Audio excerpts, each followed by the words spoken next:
accessibility is correct. Low because the barricades are in the way.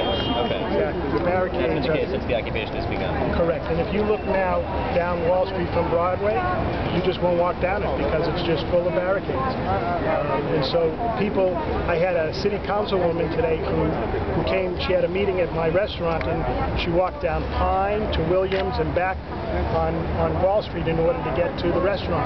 You can get to the restaurant, but psychologically, this is the neighborhood of 9/11. Understand, people are afraid. People are not coming out of their offices.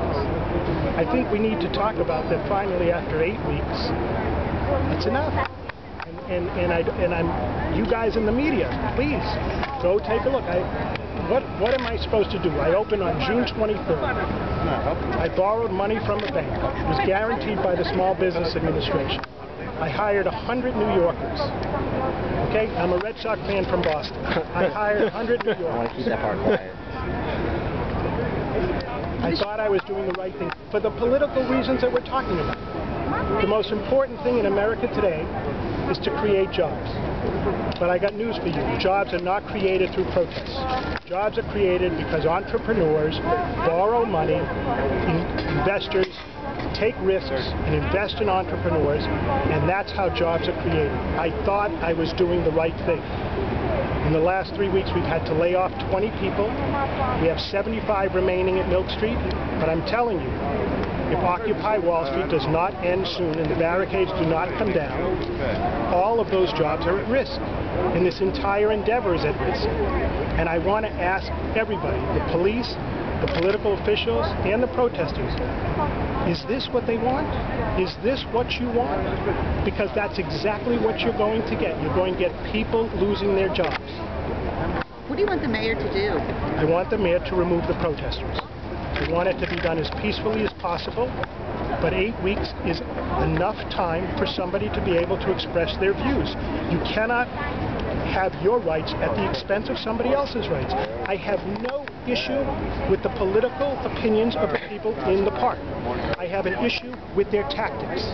And I'm saying to you, their tactics are putting people out of business and putting people out of work. And I'm asking the question. It's ironic. It's ironic. Think about the issues that they are asking for. I agree. The most important thing in America today is to create jobs. I agree. I don't disagree whatsoever. But how do you do that? Guess what? It doesn't happen because you march. It doesn't happen because you drum and you say, what do we want? Jobs. When do we want them now? It happens when entrepreneurs create jobs. Why do you think there aren't more people here at this protest, anti-Wall Street? Well, Occupy Wall Street. I don't know. I've gone to speak to them. I've begged them to speak with the police and get to the point that these barricades do not have to be all over Lower Manhattan. And they have decided that that's not how they're going to operate their protest. They're not going to talk with the police. They're not going to share where they need to march. And what do you expect the police to do? They put barricades everywhere. But guess what? Safety and security is more important than my business. What's your name, sir? Mark Epstein. Can you spell it, please? Sure. M-A-R-C-E-P-S-T-E-I-N.